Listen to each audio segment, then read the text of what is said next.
And we're back.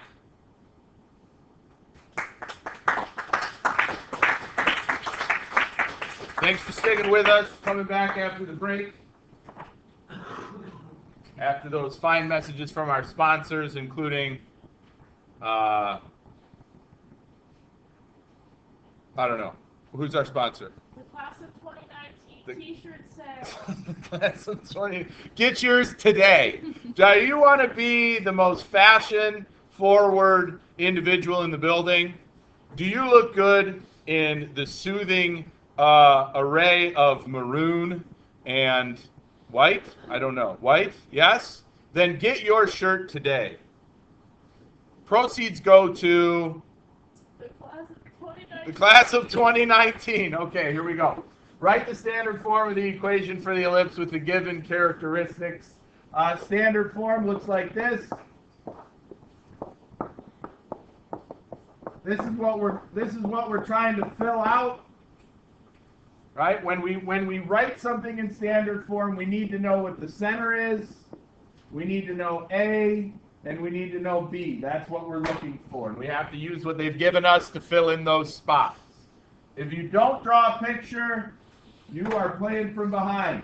Draw a picture right off the bat. Okay, here's my picture. The vertices, notice, they're not saying it, but they really mean the major vertices. The major vertices are at 0 and plus or minus 8. We'll put those here and here. So that's a vertex. That's a vertex. The foci are at 0 plus or minus 4.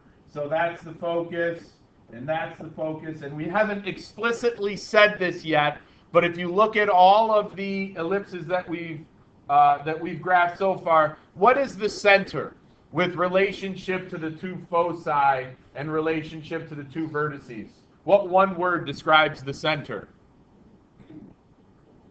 Equidistant, good. I was thinking something that starts with an M and ends with an id point. Midpoint, good. The center is the midpoint of the two foci. It's the midpoint of the two vertices. We haven't said that. We haven't written that down. But if you look at all these pictures, I think that's plain to see. So we know where the center is as well. So we know what's going in for H and K. We have the center is 0, 0. We need A, we need B. Do we have any of those measurements based on this drawing? Do we have any of those do we have A or B based on what we see here? We certainly do. We have this measurement. What do we call the distance from the center to a vertex? We call that A. So we know that A is 8. That's helpful. So we've got A taken care of. We've got the center. What are we missing? We're missing B, right? Is B in this picture? No, B is not in this picture. How do we get B? Well, they told us where the foci were. That must be important, right? There is a relationship. We talked about this yesterday. It's the first time it's come up today. But there's a relationship when we're dealing with the foci that c squared equals a squared minus b squared. This is the key to helping us identify where the foci are. We know where the foci are, but we don't know b squared. So for what we're looking at, c squared equals a squared minus b squared. C is 4, a is 8. A little presto changeo here, and we're going to be able to solve for what b is. So we have 16 equals 64 minus b squared. Subtract that 64 from both sides. We get negative 48 equals negative b squared, which means positive b squared equals positive 48.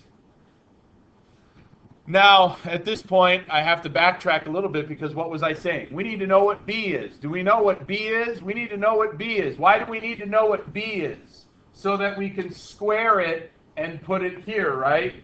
So do we really need to know what b is? No, we need to know what b squared is. So we don't even have to continue to solve this.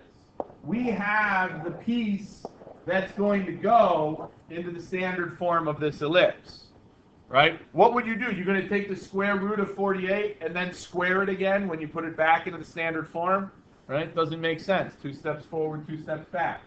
So when we go to write this in standard form, we know what the center is.